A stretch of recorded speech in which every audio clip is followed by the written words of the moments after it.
We hebben ons geplaatst, Roy. We staan in de 8e finale. Dit wordt een bijzondere oranje zomer met bijzondere gasten. Want we hebben zelfs een directeur van de KNVB. Klopt, Marcel Lucassen, woonachtig hier in de regio en hij is vandaag onze gast. Ja, Ed Jansen gaat ons alles vertellen over hoe de scheidsrechters fluiten en vooral de Nederlanders. Zeker. En we hebben Maurice Dorsers, de voorzitter van de voetbalvereniging Helder, ook vandaag te gast. Ja, Lost and Found is zich nu al klaar aan het maken en het repeteren. Ja, ik ben er helemaal klaar voor, jij bent er klaar voor. We gaan beginnen. De oranje zomer.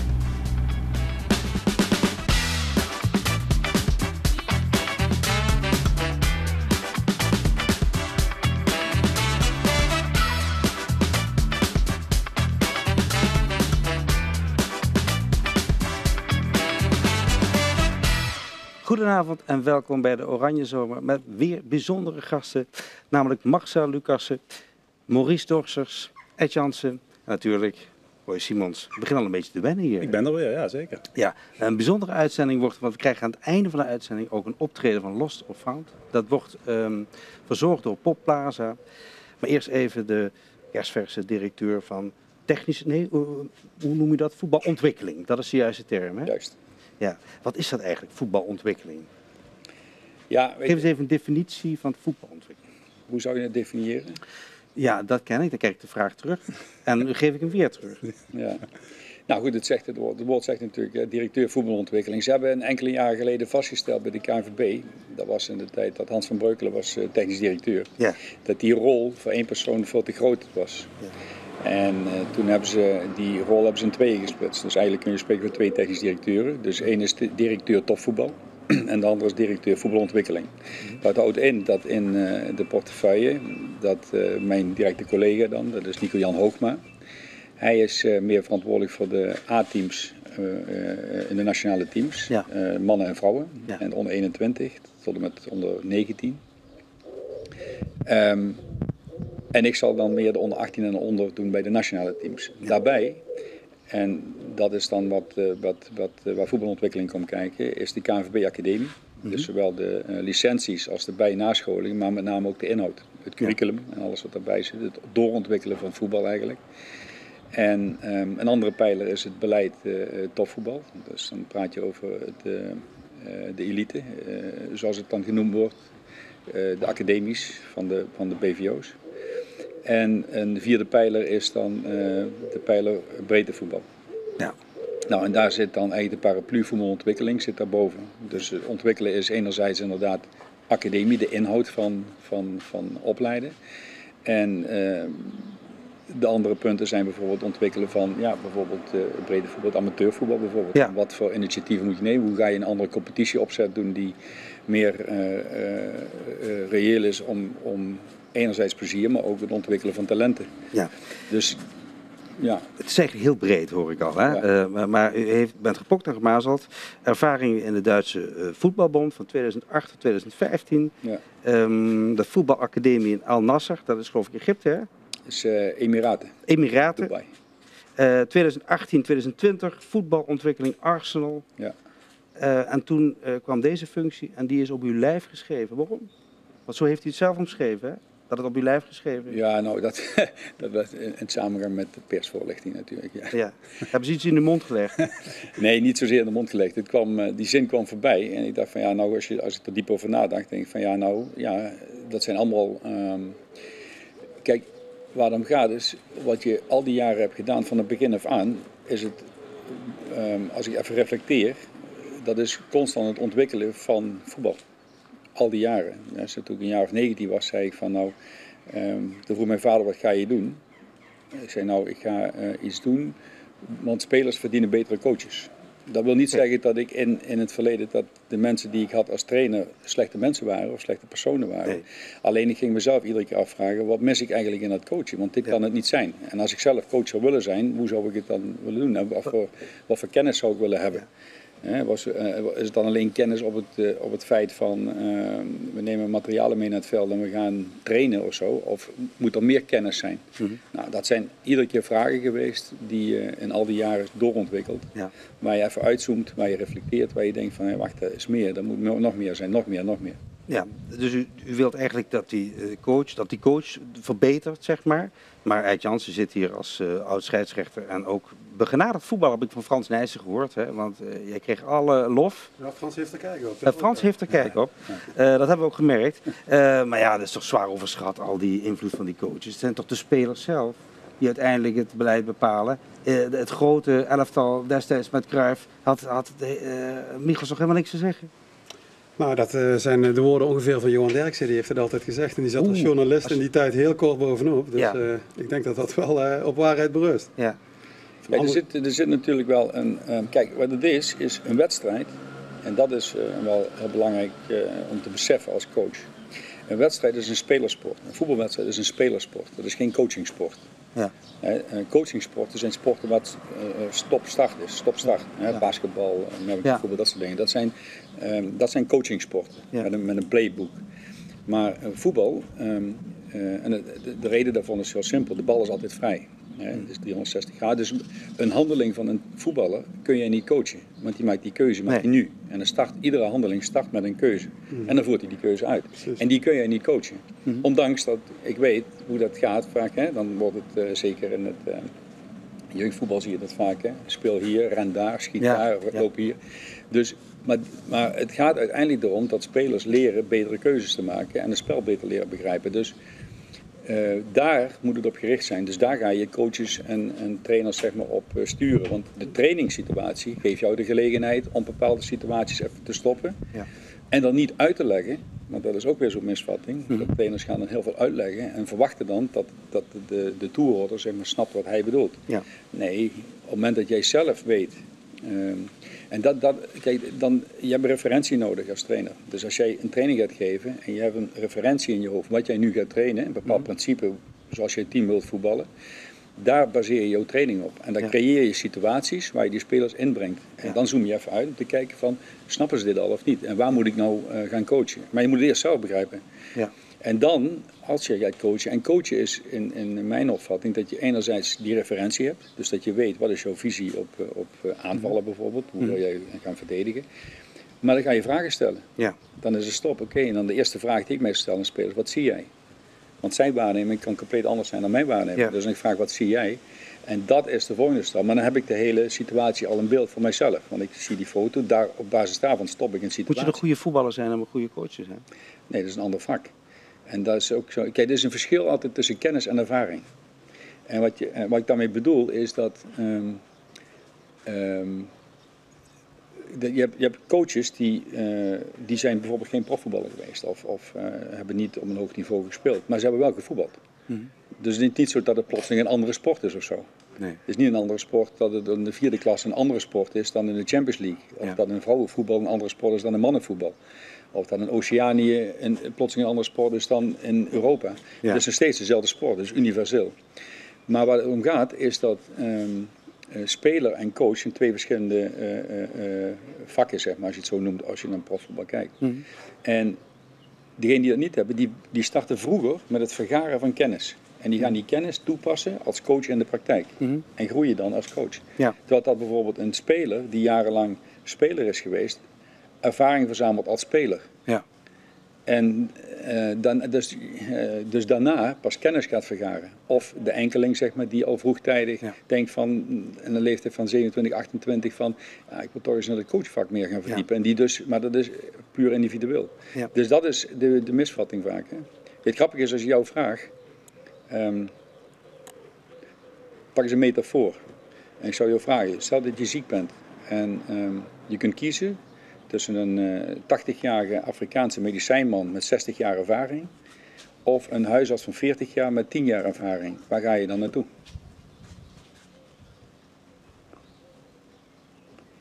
Daar moet ik even over nadenken over deze vraag. Ja. Want ik zit eigenlijk ook na te denken, wat wil je met die vraag? Daar zit ik eigenlijk vooral over na. Waar het om gaat is, we hebben het over kennis en ervaring. Hè? We hebben kennis en ervaring. Ja, we hebben het over kennis en ervaring.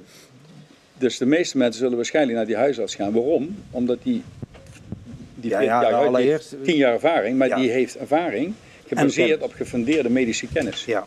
Het is anders als daar een huisarts is van 10 jaar ervaring of 30 jaar ervaring. Ja, ja. Ze hebben allebei die gefundeerde kennis uit de medische wetenschap. Ja. Terwijl die Afrikaanse medicijn heeft die kennis niet. Nee. Maar het is gebaseerd op ervaring. Dus dat is een metafoor, zeg maar. Ja, ja. Heel interessant. Ik kom zo meteen weer even terug, want er werd ook omschreven dat je een inspirator, een visionair bent. Dus we willen dadelijk weten hoe de toekomst van het voetbal eruit ziet. Maar hoe gaat het nu in Helden, Maurice? Nu gaat het rustig, helaas, vanwege het corona gebeuren. Maar we zijn dat volop voorbereiden voor het nieuwe seizoen, waar we weer goed uit de startblokken willen komen. Dus Ja. een vervelend jaar, maar dat heeft iedereen gehad. Maar er kan gelukkig nu nog gevoetbald worden weer, toch? Deze Nu de zaterdag. laatste fase hebben we het gelukkig weer De opgepikt. regio Cup. Hè? En de fase dat het stil lag, hebben we het voetgolf een beetje als klein alternatief ernaast gezet. Dat mensen toch een beweging hebben en dat ze toch op een goede manier op het spa kunnen komen. Dus hadden we nog iets. Nu gelukkig kunnen we weer van start, worden we volop getraind. We hebben enkele zaterdagen organiseren we een mini-toernooitje, 100 mensen, volop gezelligheid. Dus dat wat we kunnen moet je ze toch proberen te bieden. Dus dat wordt heel positief ervaren. Maar vooral nu afsluiten en volgend jaar vol gas. Ja. En dames en meidenvoetballen, dat willen jullie zelf organiseren, heb ik begrepen, hè? 3 jaar geleden zijn we gestart samen met Helden, Panningen en Echel met het SVO, met het meidenvoetbal, meiden- en vrouwenvoetbal samenbrengen.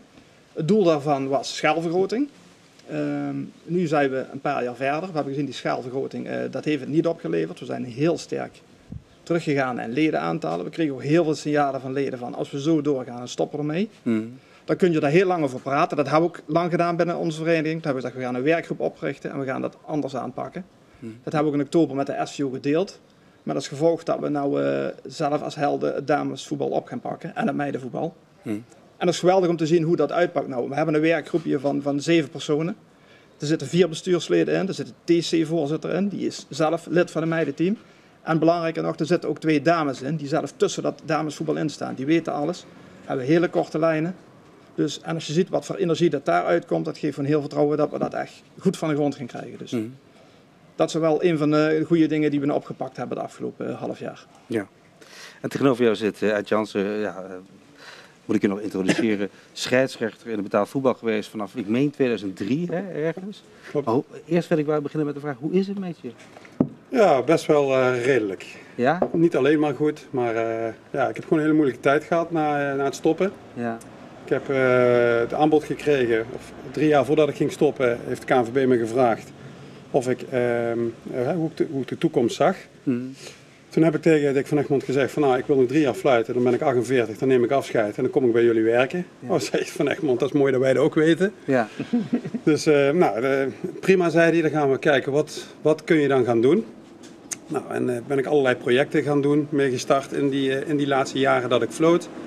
En toen ging het er toch wel naartoe dat ik VAR zou worden, videoassistent scheidsrechter zeg maar. En ik zat vanaf minuut 0 zeg maar in dat project, de videoscheidsrechter. We waren in Nederland er echt voorloper mee in de wereld. Ik wist daar echt van de hoed en de rand en dat ging het worden. En een half jaar voordat ik ging stoppen kwam de FIFA met de mededeling, wij willen geen oud-scheidsrechters als videoscheidsrechters hebben. Dus dat was echt een grote streep door de rekening van Reinhold Wiedemeijer, collega van me, die ook afscheid nam toen. En van mij. Ze hadden ons tweeën echt op het oog om als videoscheidsrechter in te gaan zetten, als ervaren mensen. En om de jonge VARs op te leiden, zeg maar. Nou, en toen zei de KNVB, dat mogen we dus niet doen. Maar weet je wat, dan maak je jou gewoon supervisor. Maak je jou baas van de videoscheidsrechters. Wij willen jou hebben als fulltimer binnen de KNVB. En nou, dat klonk hartstikke mooi. Ik denk, dat is misschien ook wel een mooie uitdaging. Het is voetballen, maar ik had wel meteen zoiets van, wordt dat niet echt een kantoorbaan? Want ik ben gewoon niet iemand die echt op kantoor moet zitten. En dat wist de KNVB ook niet. Kon Dick van Egmond mij ook geen antwoord op geven. Ik bedoel, het was een nieuwe baan. Maar dat werd echt een baan, 40 plus uur op kantoor. En toch te weinig echt met het vak, met de wedstrijd bezig. Ja.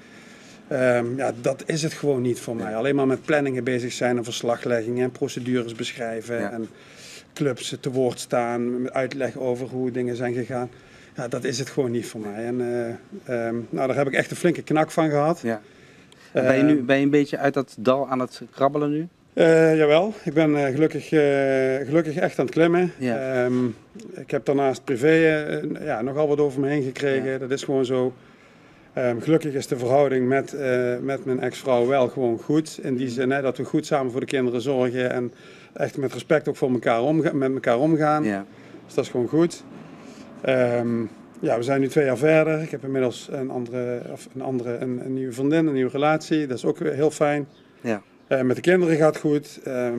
Ik wil wat dingen in het voetballen doen, wat ik ook weer ga doen voor de KNVB. Dat is inmiddels besproken. Oké. Niet professioneel, maar wel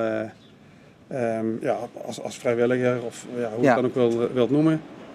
Dus het gaat de goede kant op. Goed zo. Ja. Gaan we het er niet meer over hebben vandaag. Nee, maar vind je het vervelend dat ik de vraag stel? Nee hoor, het is een onderdeel van mijn leven wat niet de leukste tijd was. Maar ja, van de andere kant er zaten 20 jaar voor. Dat was top van de top. En helaas is het me dit overkomen. Ja. Maar we gaan nu weer langzaam vooruit. Ja, mooi.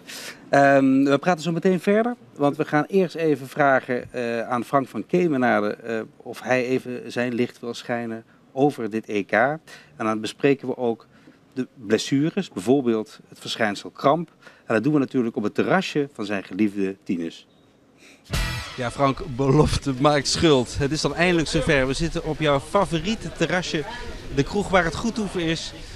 Tinus hier in het centrum van Panningen. Met bitterballen voor je neus, een speciaal biertje. Ja. Ik denk dat het de hoogste tijd is om eerst even de proost uit te brengen. Lijkt me uitstekend. Zeg, op jullie gezondheid. En van Nederlands voetbal. Hè?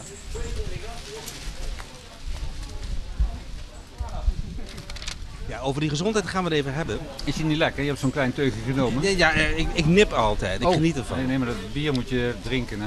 De spelers. Heerlijk. Vertonen wel eens, drink er rustig door, Frank.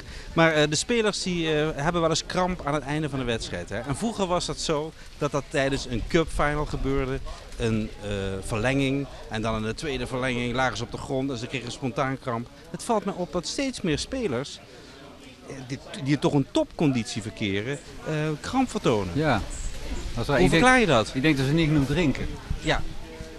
Ik heb een beetje op Wikipedia nagezocht, maar het klopt. De derde reden is genoeg vocht tot je nemen.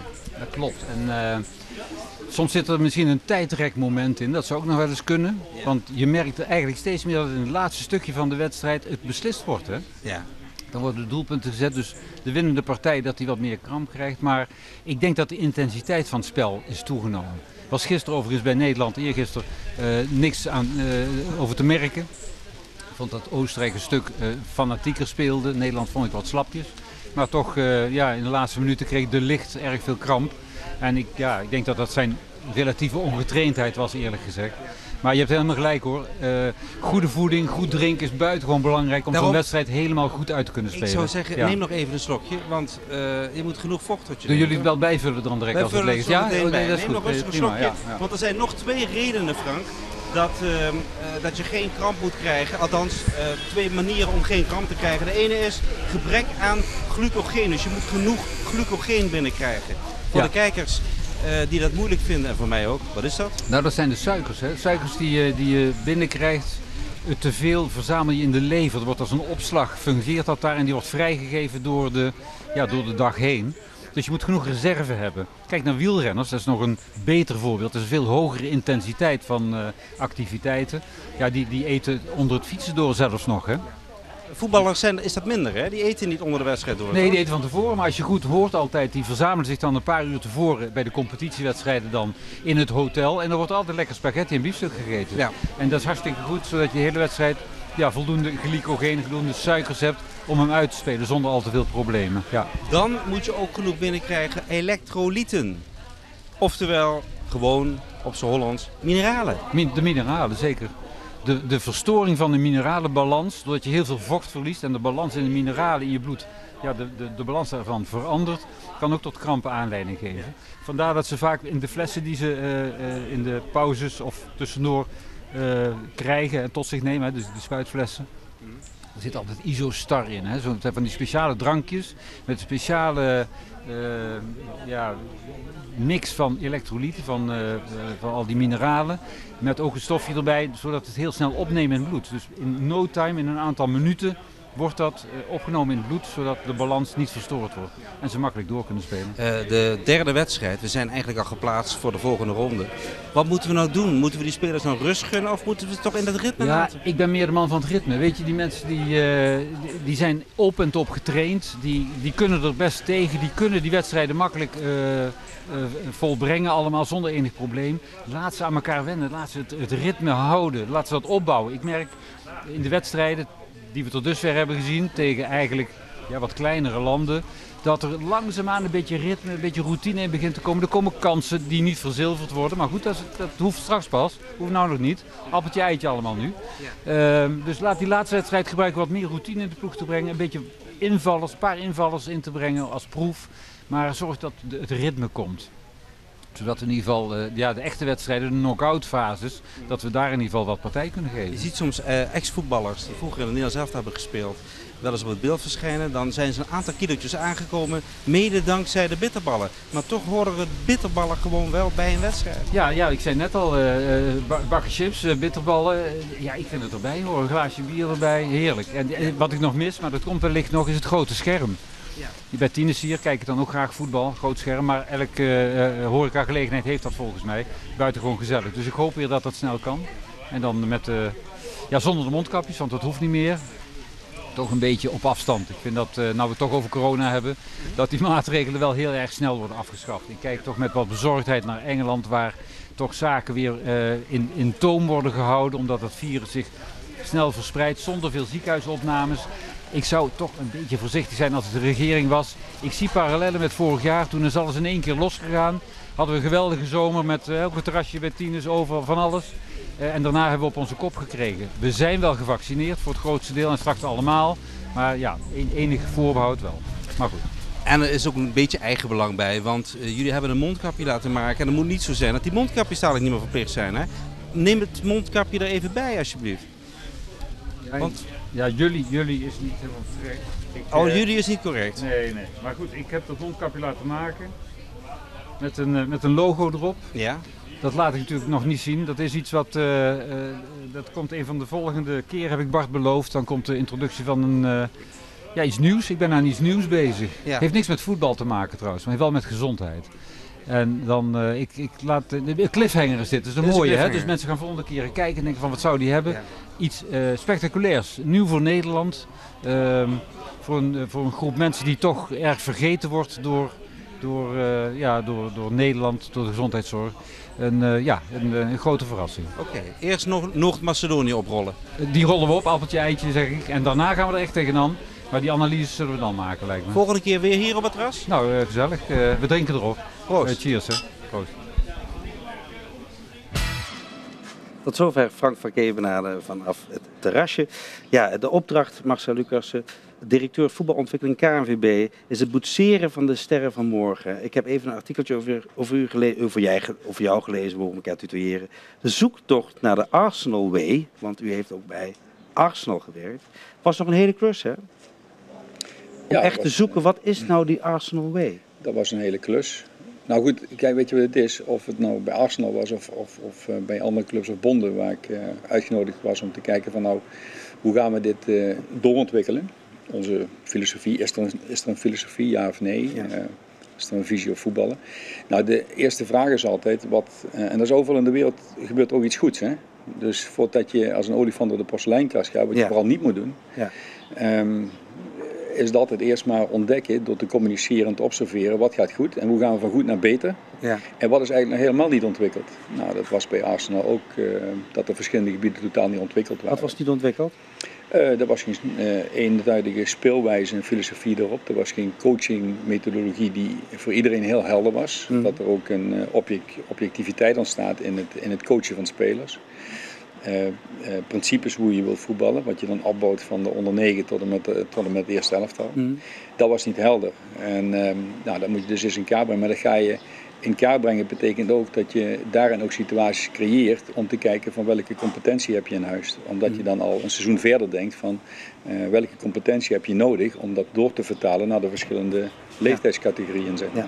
Dus dat was een heel traject, maar alles stap voor stap. Ja, maar we zijn natuurlijk heel resultaatgericht. En Roy, we willen natuurlijk wel weten wat hij heeft bereikt bij Arsenal.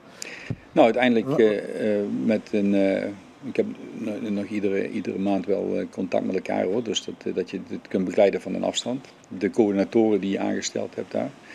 en de academy manager, zodat ook de filosofie die ontwikkeld is, de speelwijze, Ja. die is vast. Die is ook gestructureerd in een opleidingsplan. Ja. En ook de coachingmethodologie, dus de voetbaltaal die gebruikt wordt in het coachen van spelers en het analyseren van spelers, dat wordt allemaal toegepast. Gaat dat niet heel ver als je dat allemaal wil inkaderen? Nou nee, dat is juist heel belangrijk en wat er vaak mis is in het voetbal. Kijk, waar het vaak om gaat is dat men op de toepassingsfase al meteen zit. En als je alleen de toepassingsfase hebt en je hebt geen referentiekader daarboven, Ja. dan krijg je de situatie dat mensen heel vaak terugvallen op het benoemen van externe factoren op iets als er iets misgaat. Maar als je een referentiekader daarboven hebt, dan heb je een stuk objectiviteit. Ja. Die subjectiviteit zal er altijd zijn. Bij club A en B en C zijn altijd wel externe factoren, Ja. maar er zit een referentiekader boven. Ja. Als verschil bijvoorbeeld, kijk je naar een andere wereld zoals noem eens wat, de luchtvaart of de medische wereld. Nou, dan kun je ook van die wereld leren, want daar is een referentiekader. Daar is Ja. een concept, als een blokje, een concept met principes en protocollen. Een ander blokje is dat het is universeel. Het is niet een Nederlandse manier van een Boeing vliegen of een Duitse manier van een hartoperatie. Het is universeel. Ja. Het is feitelijk, er zijn geen grijze gebieden. En het is objectief, het is niet gebaseerd op een mening van iemand of een vroegere ervaring van iemand. Ja. Dus nou, als je dat referentiekader hebt, dan wordt daaruit gewerkt. Dan is er nog altijd ik noem het dan subjectiviteit in die objectiviteit. En wat ik bedoel, op het moment dat het toegepast wordt, Ja. dan is er nog altijd, kijk, die piloot die moet ook een keuze maken als er noodweer is. Gaan we er overheen of gaan we er onderdoor? En dat noem ik dan de kunst van vliegen. Nou, dat is dus hetzelfde met coaches dan de kunst van coachen. Ja. Maar je werkt altijd van een referentiekader. Ja. En dat is de meeste niveau. Als dat er niet boven staat, dan krijg je dus allerlei meningen. Ja. Ja, en we hebben zoveel meningen, maar in Nederland dan? Hè? Want je hebt vast en zeker gekeken hoe we ervoor staan, wat er goed gaat, wat er niet goed gaat. Hoe staan we ervoor? Nou, wat ik tot nu toe in de gesprekken, ik begin 12 juli, dus ik heb nog even ruimte. Maar wat ik gezien heb is dat in elk geval de laatste jaren zijn er een paar enkele goede initiatieven gestart, enkele projecten gestart. Gelijke kansen, hè? Dat is waar we het net over hadden. Dus dat bijvoorbeeld dat je gaat kijken bij clubs als een project in de jonge leeftijden. Waarom heeft bijvoorbeeld in een grote club de eerste elftallen van een onder 9 of een onder 10, waarom hebben die 2 trainingen in de week of zelfs 3? Ja. Maar speel jij en je bent een minder bewegingstalent, je speelt in de E8, noem maar wat, of in de onder 9, 8, en je hebt maar 1 training. Ja. Dat je dezelfde contributie betaalt. Maar gelijke kansen wil ook zeggen dat je ook jonge spelers hebt die later doorgroeien. Hè, die laatstarters zijn of laatbloeiers zijn. Of in de geboortemaandeffect zeg maar, laat geboren zijn en daardoor wat fysiek wat minder zijn. En nou, als je dan inderdaad wil winnen, dan pak je die grotere speler in plaats van die kleinere. Die misschien qua talent beter is, maar geen kans krijgt om door te ontwikkelen. Dus heel veel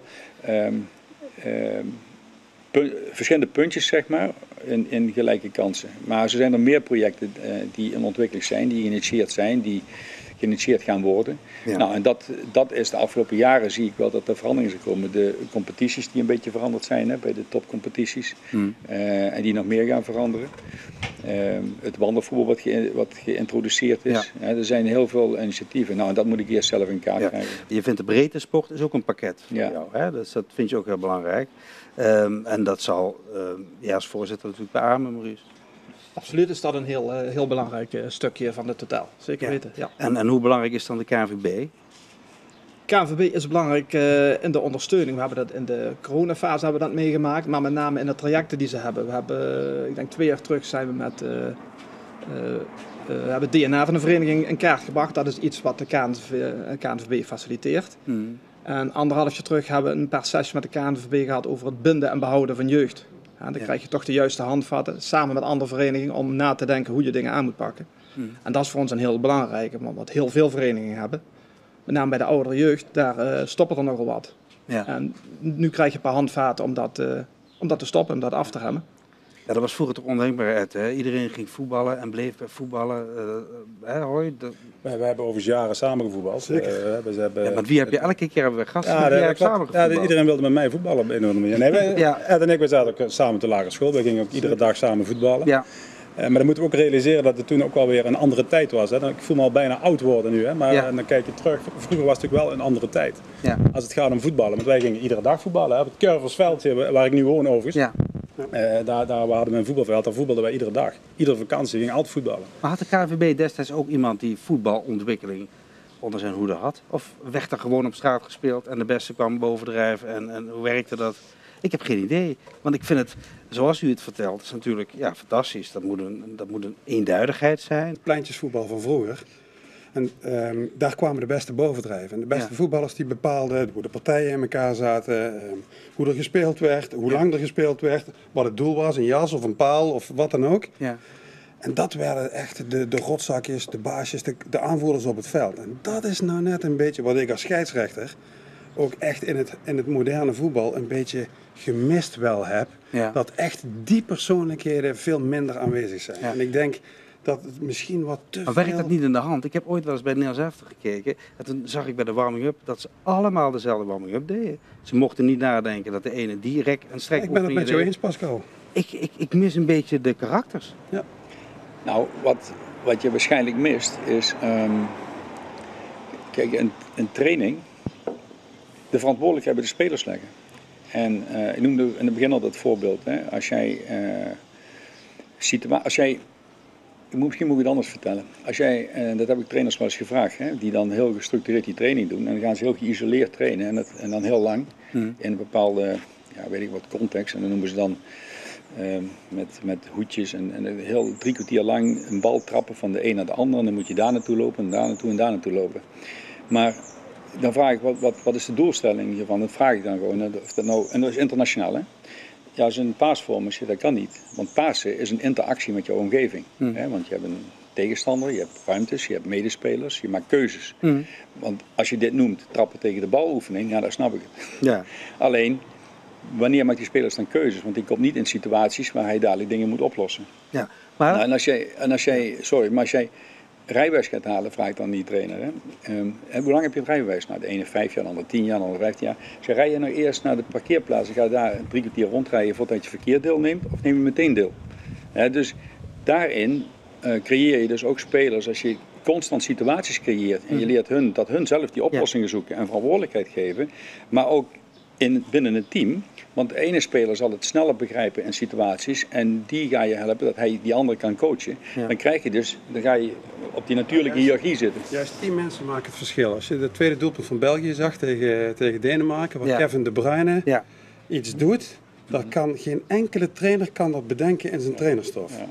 Maar De Bruyne die ziet gewoon wat er gebeurt, die weet gewoon wat er gaat gebeuren. Ja. Ja, dat is waarom ik naar het voetballen kijk. En dat is nou iets wat ontrainbaar is. Die weerstand die jij misschien kreeg vroeger op straat, of dat wordt altijd straatvoetbal, of op een pleintje of op het grasveld, die probeer je dus te creëren in je beleid, zeg maar. Ja. Dat je bepaalde oefeningen doet waardoor je ook iets kunt leren. Ja, maar ik denk wel dat je als KNVB, kijk, die KNVB heeft 1,2 miljoen leden. Hè, die zijn verdeeld over bijna 3000 verenigingen. Ik weet waar je naartoe wil, maar ik wil wel kampioen worden een keer. Hè? Nee, maar daar gaat het juist mis. Want die 1,2 miljoen leden, daar zijn er ik denk maar 20% van die echt op dat prestatiedeel zitten. Ja. En wij zijn eigenlijk ook lokaal, zie ik zo vaak, nog te veel prestatie georganiseerd. En een groep, en dan kom ik even terug naar het vanzelfsprekende, waar dat misschien een aantal jaren geleden vanzelfsprekend was, je wilt kampioen worden. Er is wel het nodige veranderd. En wij zijn natuurlijk lokaal heel erg prestatiegericht opgevoed. En ook wel, zo leiden we. En je ziet ook de mensen die bij een voetbalclub vrijwilliger zijn. Dat zijn ook vaak de mensen die echt zeggen, ja maar je wilt toch in het eerste voetballen en je wilt toch kampioen worden. Ja, dat zullen wij allemaal vinden aan deze tafel. Maar ik denk 80% van de leden van de KNVB, daar is het veel meer lol, recreatie. En ik denk dat je daar wel meer oog voor moet hebben. Ja. Dat is wel een heel belangrijk punt, denk ik. Want als ik naar onze jeugdopleiding kijk, de laatste jaren hebben we heel veel tijd en energie gestopt om dat technisch voetbal inhoudelijk goed op de rit te krijgen. Daar zijn we redelijk in geslaagd. Maar de laatste 2 jaar zijn we weer om sociale aspect. Dat is veel belangrijker, dat is wat je aanhaalt. Ja. Je kunt wel goede voetballers bij elkaar zetten, maar als de helft stopt, en met name voor de lagere teams, wat we nu bijvoorbeeld doen, voorheen was het zo 2 goede trainers met voetbalkennis, voetbalkwaliteiten, die wilde je op een team zetten. Nu is het meer, pak 1 trainer met voetbalkwaliteit en zet er iemand naast die sociaal veel sterker is. Dan krijg je de goede combinatie, dan hebben de spelers plezier, en dan kun je bouwen. Ja, maar kijk, VV Helden is een vereniging.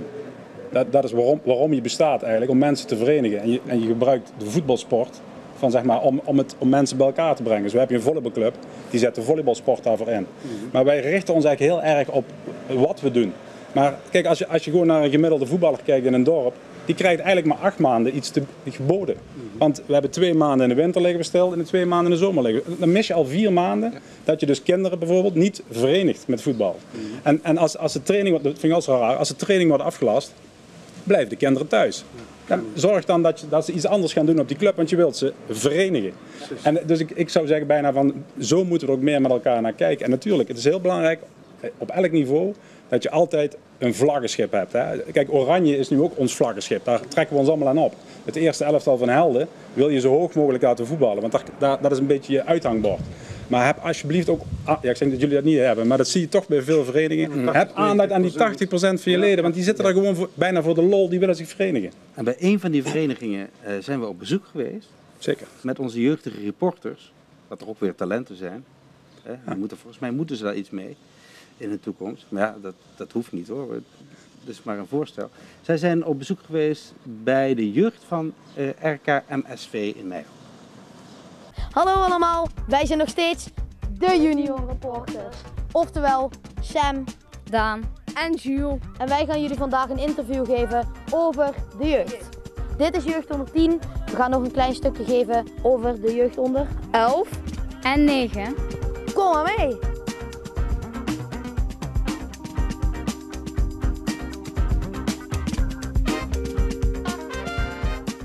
Nou, ik sta hier naast Aaron. En Aaron, welke positie speel jij? Heel vaak verdediger, keeper of spits. En waar ben je dan het beste in? In het rennen, in het pasen? Ik denk spits. En dan schieten. Dus je kunt heel hard een bal mooi in de goal schieten. En wat vind jij eigenlijk precies zo leuk aan voetbal? Je kan overpassen, je kan vrienden maken. Nou, ik ga je nou Siep. interviewen. En Siep, wie is er nou het beste van jullie team? Ik denk Kenzo, als ik het zo moet zeggen. Kenzo? Ja, zeker weten? Jij niet? Nee. Maar heb je nou ook veel vrienden of zijn er ook jouw vrienden in het team? Ja, zijn ook zeker mijn vrienden. En wie is dan jouw beste vriend hierbij uit? Mijn beste vriend qua voetbal of gewoon mijn beste vriend? Doe maar van voetbal. Ik denk Fons. Je gaat dadelijk tegen RPC spelen. Ga je dat winnen? Ja. Zeker? Dat weet ik niet zo zeker. En zit je al lang op voetbal? En ga je er ook nog lang mee door? Ik denk dat ik er wel nog lang mee doorga en ik zit ongeveer 2 jaar op voetbal of zo.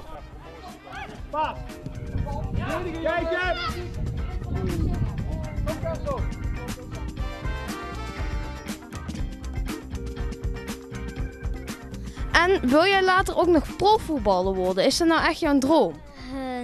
Het is niet echt mijn droom, maar het zou me wel vet lijken. Maar het is niet echt mijn droom. En als dat niet uitkomt, die droom, wat gebeurt er dan? Weet ik niet, maakt me eigenlijk niet uit.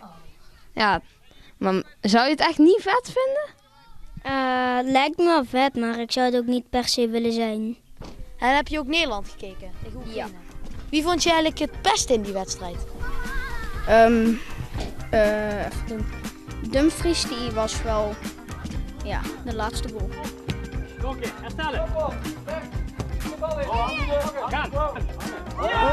Goal van RPC.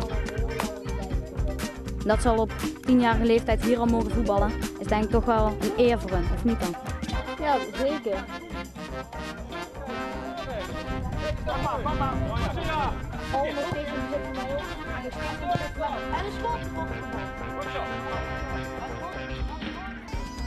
Nederland had deze week gespeeld. Had je het gehoord? Ja. En vond je het goed gaan? Ja. Ja, want Nederland had gewonnen, hè? 2-3. Ja, dat was wel een verrassende uitslag tegen Oekraïne, of niet? Ben je wel blij dat Nederland weer een keer meedoet op het EK? Heel blij. De laatste keer dat Nederland meedeed aan zo'n groot toernooi was jij net niet geboren. Ja. Dus dat is wel weer heel bijzonder. Ja, dat denk ik wel.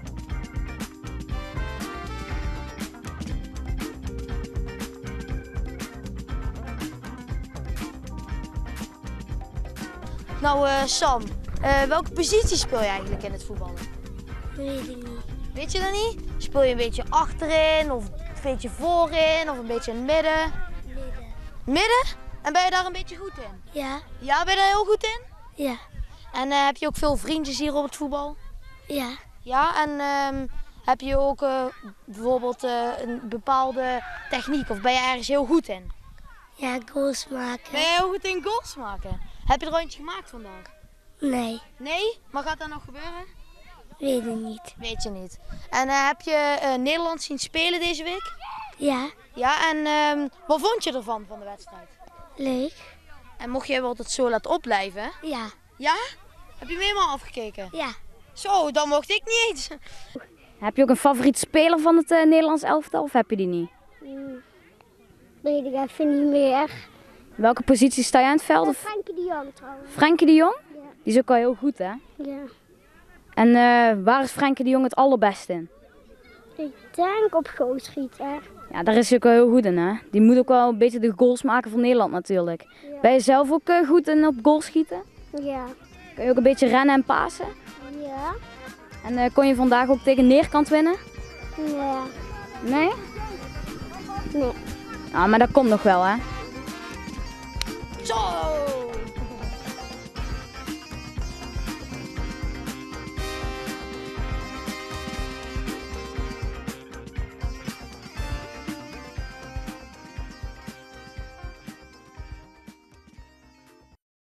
En de volgende keer zijn de jeugdige reporters bij het damesvoetbal. En wij praten even verder, Ed.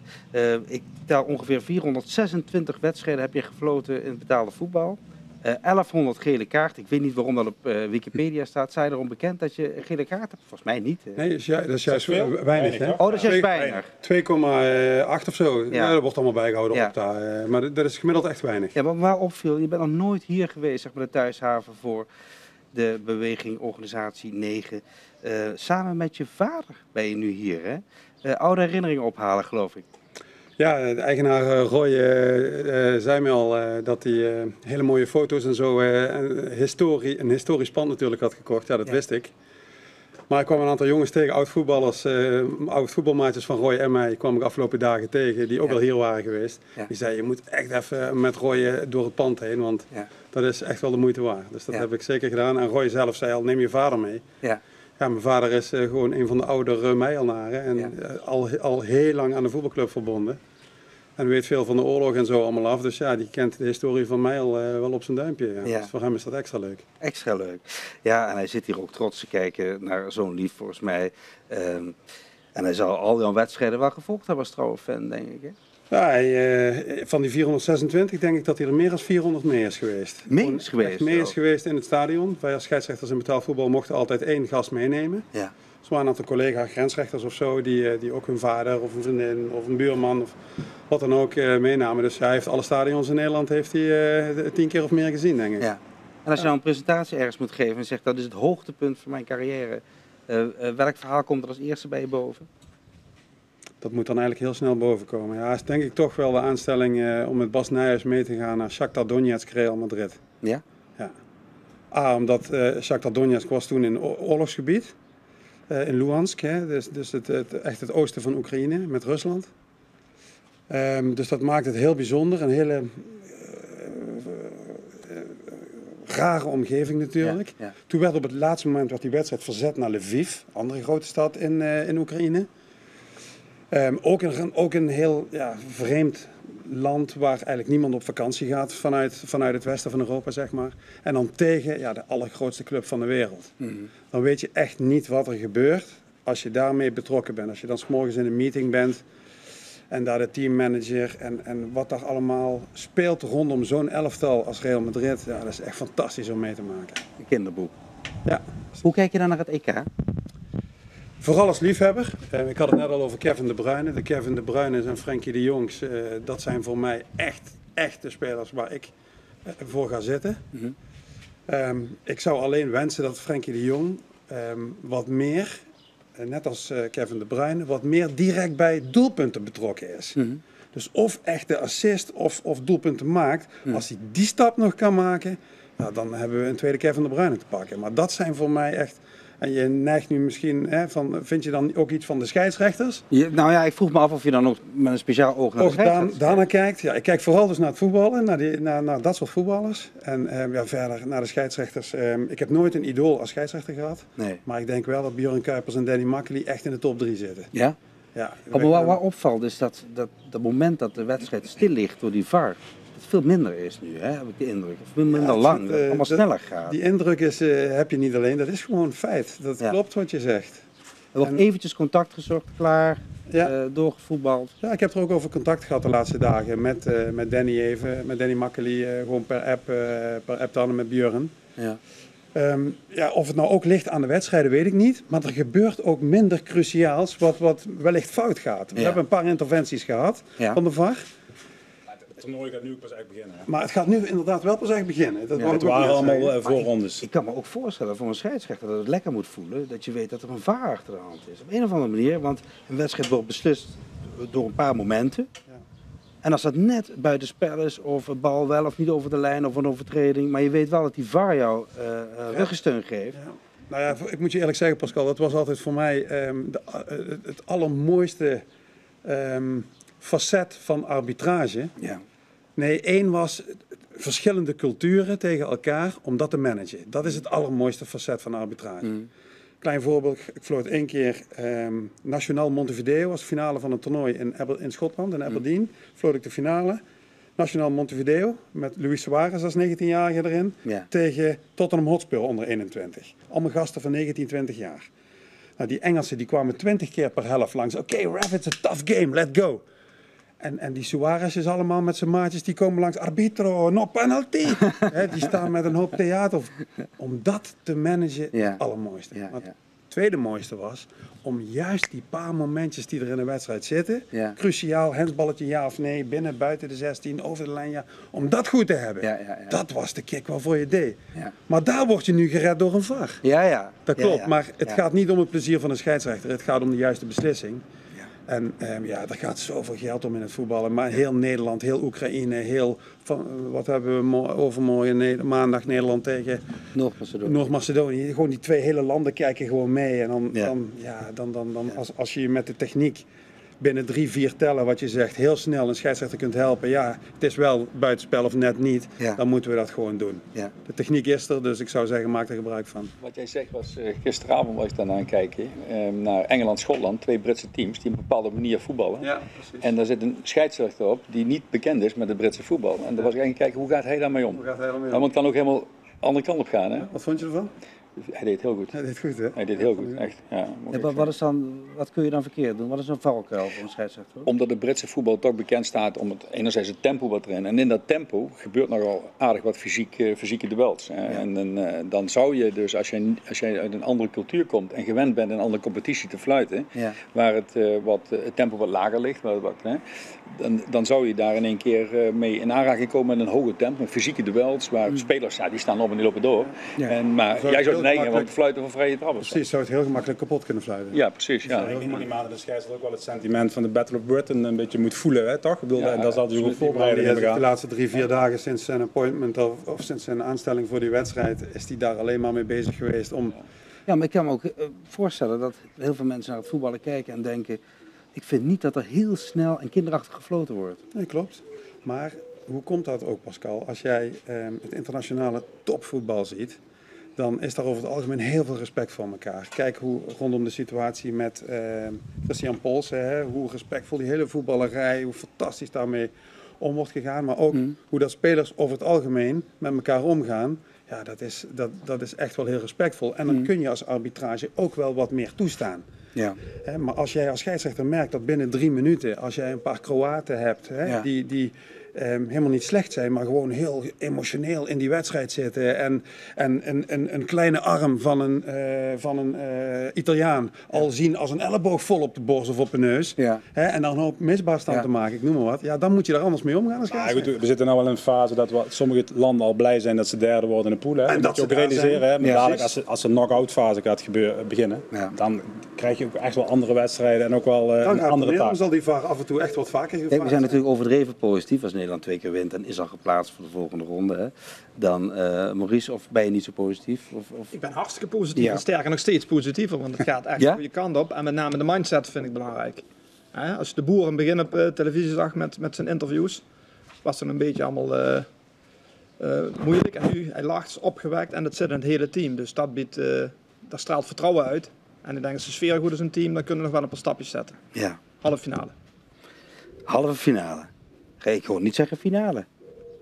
Nou, je moet er niet te hoog inschatten. Het kan altijd nog meevallen, maar halve finale zou wel heel mooi zijn. Ja, dat is zeker waar. Maar ja, je wilt gewoon winnen, hè, toch, Roy?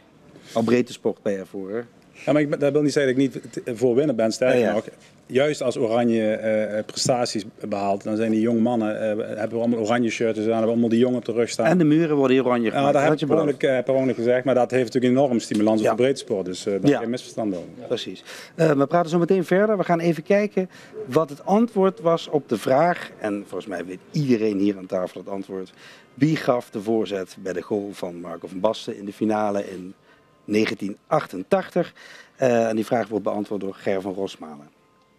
Beste mensen, het antwoord op de vraag wie de voorzet gaf voor die geweldige goal van Marco van Basten tijdens de finale van de EK van 1988 is Arnold Muren. En het antwoord was natuurlijk Arnold Muren. En de winnaar verschijnt nu onderaan een beeld. Van harte gefeliciteerd namens Oranje Zomer. En het is natuurlijk tijd voor een nieuwe vraag van Dick Marcellus uit Horst. En die heeft een bijzondere vraag waar je ook even goed over moet nadenken zometeen. Maar niet het antwoord geven als je het weet. Dat spreken we af. Dick Marcellus. Hoi, ik ben Dirk Marcellus, voormalig profvoetballer en ik heb 3 interlands gespeeld. Hierbij mijn vraag. Op het EK van 2008 werd Nederland uitgeschakeld in de kwartfinale. Maar wie was de bondscoach van de tegenstander? Tot zover Dick Marcellus. Hier wordt aan tafel gefronst. Ik weet niet of iedereen het antwoord weet. Ja, ik vind een directeur van voetbalontwikkeling KNVB moet hier wel een antwoord op weten. Hè? Mag ik het zeggen? Nee, niet zeggen. Maar 3 na verlenging, dat weet ik wel. Oké, de uitslag, dan is ook wel bekend dat hij niet liegt, dat hij echt wel de waarheid spreekt. Dan gaan we zo meteen eventjes nadenken over wat gaat het worden. Hè? Even vooruitkijken. En begin ik ook maar met Marcel. Wat denk je? Wat wordt er tegenover Macedonië? Ja, dat zijn altijd van die leuke van die vragen. Hè. Ik zou het niet weten. Kijk, als we teruggaan. Als jij het niet weet, je bent directeur voetbalontwikkeling. Kijk, als we teruggaan naar 2008, toen werd in de voorronde met 3-0 gewonnen van Italië. Dat was wereldkampioen. Ja. De verliezend finalist van de wereldkampioenschap was Frankrijk. Daar wonnen we met 4-1 van. Ja. En toen werd tegen Roemenië in de laatste wedstrijd van de pool. Werd volgens mij een groot gedeelte van het team vervangen, zodat die anderen fris werden. Ja. Maar ja, dat brak wel op tegen Rusland in de kwartfinale. Dat was toen de kwartfinale. Dus ja. Het is eigenlijk een oefenwedstrijdje, toch? Tussendoor. Nee, dat is geen oefenwedstrijd. Nee, we moeten oefenwedstrijdje. Nee. We zijn eerst in de pool. Kijk, het is geen oefenwedstrijd. Als je gekozen hebt voor de manier hoe jij wilt voetballen, dan is van de hoogste orde in het voetbal op wedstrijdniveau is communicatie. Nou, des te meer dat je met elkaar samenspeelt en traint in diezelfde principes, des te beter maken spelers keuzes. Dus nou, dan zou ik zeggen van blijf in die manier van voetballen zitten. Ja. Ik denk dat van Cristiano Ronaldo kun je zeggen is een exceptioneel voorbeeld. Ja, dat kan wel zijn, maar het is wel een voorbeeld. Die wil niet gewisseld worden. Ik denk als die jongens lekker in hun vel zitten, die willen lekker. Laat Wout Weghorst of Memphis Depay, laat die maar lekker 2-3 keer scoren tegen Noord-Macedonië. Ook bij trainingen, dan zijn de niet-basisspelers zijn aan het trainen. En dan liggen de basisspeler liggen een beetje aan de zijkant. Dat moet toch verschrikkelijk zijn? Ja, dat je ook die wedstrijd moet zien terwijl je daar eigenlijk kan scoren op zo'n groot toernooi. En voor Memphis Depay is het nog interessanter om eindelijk weer eens een beetje in vorm te komen. Ik denk als die daar 2 doelpunten maakt, staat hij nog beter aan de aftrap in de achtste finale dan dat hij reserve ligt en mag rusten. Dat denk ik, maar dat is aan Frank de Boer. Ja. Daarnaast ben je wel met een hele groep en is het eigenlijk goed om andere spelers even te laten ruiken. En bijvoorbeeld een Malen laat hij ook een paar minuten maken, want ik denk dat hij straks nog heel sterk is. Malen erin. Waarom niet Malen erin? Nou, ja, maar dan wordt het moeilijk. Dan kan Weghorst niet scoren. Je kunt niet met z'n allen in de spits. Ja. Maar goed, laten we de directeur voetbalontwikkeling, die daar toch even zijn licht over kan schijnen. Malen of Weghorst? Ja, ik laat dat over aan de bondscoach. Hè. De keuzes die maken. Kijk, weet je wat het is? Dagelijks ben je niet daar. Je weet niet hoe die groep ervoor staat, hoe de spelers ervoor staan. Frisheid is wel de key. En dat is, kijk, fit zijn ze allemaal. Het antwoord is frisheid. Nou, daar moet je op gaan kijken. En wat ik net zeg, communicatie van de hoogste orde. Als dat heel helder is voor voetbal, voor een team, dat je weet, je noemde voorheen wat en hoe. Als je wat weet met elkaar wat je gaat doen, dan is de hoe je het invult individueel veel beter. Dus veel wisselen is niet zinvol. Maar aan de andere kant is zo, wie is fris? Ja, maar ik vind ook vooral dat je moet kijken. Kijk, iedereen vond Malen een goede wissel, hè, in plaats van Weghorst. Waarom? Omdat hij een prachtige assist geeft vervolgens op Dumfries, die scoort 2 minuten daarna. Maar waarom paste dat? Omdat op dat moment de tegenstander echt aan druk was, voorin ruimte komt. En dan heb je snelheid nodig en dan heb je Wout Weghorst niks. Je wilt er voorin spelers hebben die op snelheid een man kunnen passeren. Ja, dat is Malen, die dat ook in de competitie laten zien. Maar ik vind het ook mooi als Wout Weghorst een voorzet van Dumfries binnenkant paal binnenkoopt. Dat vind ik ook prachtig om te zien. Maar dan moet hij wel die voorzetten krijgen. Ja. Ja, wat eigenlijk mooi is, Pascal, is dat wij een week geleden dat 8% van de Nederlanders zei, Nederland wordt Europees kampioen. 8%. Ja. 11% zei België en het merendeel zei Frankrijk overigens. Ja. En nu zitten we eigenlijk al in zo'n wedstrijd over Noord-Macedonië te praten. Toch met een heel ander... Ja, maar we hebben ook 17 miljoen bondscoaches. We hebben maar 1 directeur voetbalontwikkeling. Ja. Dus, en daarom is die mening ook zo belangrijk. Maar die houdt ook een beetje de mening achter de hand. Als je nu hardop zegt van, nee, Frank de Boer moet doen, dan krijg je dan een probleem met de KNVB? Nee. Zeggen ze dan... Nou, maar je vraagt mij wat het gaat worden op maandagavond. Nou, en je noemde al de mening. En de mening is op zichzelf wel subjectief. Ja. Maar ja, dan moet je nu wel een pool in gaan vullen. Nou, dan, maar als je mij, wat ik net aangaf, kijk, zou je veel moeten gaan wisselen. Lering trekkende uit 2008. Maar ja, je bent niet dagelijks met die groep bezig. Dus je kunt daar, we hebben veel meer informatie. En op basis van die informatie zullen ze zich ook die vragen stellen. Ja. En dan zou je kunnen denken aan bepaalde spelers van, wat goed is gebeurd, is dat je de spelers wisselt die een bepaalde onderbelasting hebben gehad in aanloop naar de EK. Dus die je tijdig wisselt. Er waren wel vragen over van mensen. Maar als Blind bijvoorbeeld. Blind, Van Arnold, die hebben dus een heel seizoen weinig wedstrijden gespeeld en zo. Dus onderbelasting. En dat moet je voorkomen. Ja. Kijk, Italië bijvoorbeeld, die spelen fantastisch. Hè? Hoge intensiteit, met bal, zonder bal, positioneel is het goed. Dat is heel goed. Maar de vraag is, hou je dit een toernooi lang vol? Ja. Dat is dan het interessante daarvan. En Nederland moet je dus individueel naar spelers gaan kijken. Kijk, je had het Frank van Kemenade over kramp. Dat Matthijs van der Ligt kramp krijgt. Dat is ook de vraag. Hè, van, had je hem iets eerder moeten wisselen? Dus dat is wel heel belangrijk om nu die groep helemaal te scannen. In de zin van frisheid. Ja. Kijk, fit zijn ze allemaal. Dat is weet je wat wel zo is, Marcel? Ik denk wel dat als je daar met een frisse groep gaat voetballen, het serieus neemt, niet te veel mensen zeg maar rust gunt, maar laat genieten van het spelletje. Volgens mij is dat bevorderend voor de groep, of ze nou wel of niet spelen. Ook voor de wisselspelers, voor de hele groep. Die willen daar ook bij horen. Maar ja, dat is een beetje mijn persoonlijke mening. Nou, maar draai het om. Dus als jij competitie speelt, laat maar zeggen Premier League en Champions League. Dan is dat weekend, woensdag. Dus ook dat ritme, zeg maar. Ja. Ga je dan ook heel veel wisselen? Nee. Dus, ja. Precies. We hebben gelukkig ook wethouders die een hele verstandige gedachte hebben over wat het gaat worden tegen Noord-Macedonië. Wethouders uit de naburige gemeentes. We gaan even kijken wat ze ervan zeggen. En uiteindelijk sluiten we met een klapper af tegen Noord-Macedonië. Nederland-Noord-Macedonië 5-1 de voorspelling. En dan zijn we op stoom op weg naar een hele mooie trofee in deze sportzomer van 2021. Dan is het 0-5. Dus dan wint Nederland grof. Speelt ze van het veld af. Ook voor de late wedstrijd Noord-Macedonië. Nederland hebben wij als college in Horst en Maas natuurlijk een besluit genomen. Hier hebben we echt wel eventjes, we wisten zeker dat Nederland zou gaan winnen, maar we hebben wel even goed nagedacht wat zou de uitslag worden. Zowel burgemeester Palmen als wethouder Bouten waren ervan overtuigd dat Macedonië toch nog wel een goal zou maken. Maar uiteindelijk heeft het college ook besloten dat dat niets gaat gebeuren en dat Nederland gaat winnen met een uitslag van 0-3. Ik voorspel dat de wedstrijd Noord-Macedonië tegen Nederland eindigt in een eindstand 0-4. Oftewel een glorieuze overwinning voor Nederland.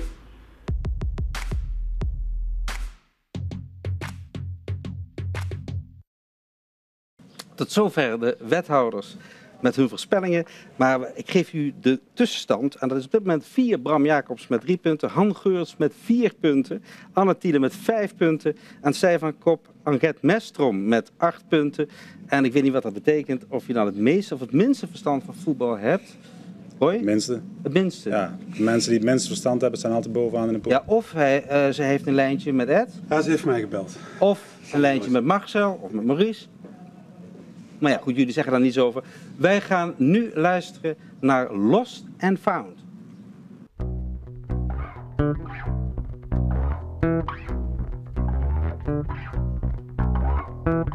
Baby, can't you see I'm calling? A guy like you should wear a warning. It's dangerous, I'm loving it. There's no escape, I can't wait. I need a hit, baby, give me it. Slowly, it's taking over me. I can't calm down, losing my head, spinning round and round. Do you feel me now? With the taste of your lips, I'm on a ride. You're toxic, I'm slipping under. With the taste of your poison's paradise. I'm addicted to you, and don't you know that you're toxic? And I love what you're doing, don't you know that you're toxic? It's getting late to give you up. I took a sip from my devil's cup. Slowly, it's taking over me. I can't calm down, losing my head, spinning round and round. Do you feel me now? With the taste of your lips, I'm on a ride. You're toxic, I'm slipping under. With the taste of your poison's paradise. I'm addicted to you, and don't you know that you're toxic? And I love what you're doing, don't you know that you're toxic? Boy, I love what you're doing, don't you know that you're toxic?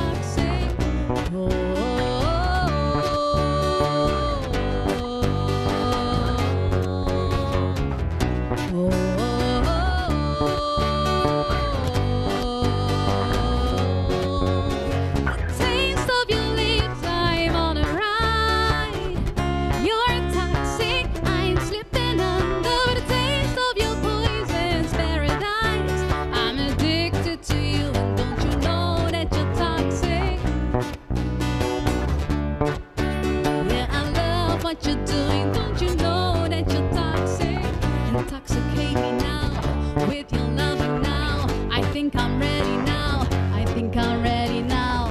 Intoxicate me now with your loving now. I think I'm ready now, I think I'm ready now. Intoxicate me now with your loving now. I think I'm ready now, I think I'm ready now. Intoxicate me now with your loving now. I think I'm ready now. Intoxicate me now. Ja. Dankjewel, Lost and Found. En we zijn een beetje aan het einde gekomen van de Oranje Zomer. We zijn helemaal in de stemming gekomen. We hebben zin in maandag, Roy. Ik heb er zin in. Ik heb al net gezegd oefenwedstrijd. Nou, daar werd niet bij iedereen een dank afgenomen, maar zo zie ik het dan maar even. Maar ik vind het eigenlijk een heel groot compliment dat we inderdaad, we straks zei, er niet zoveel vertrouwen in hadden. En nu zitten we gewoon, kunnen heel relaxed naar die derde wedstrijd toeleven. Volgende keer weer in de tuin van de Kapelanie. Dank aan alle gasten en dank voor het kijken. En voor nu een hele fijne avond.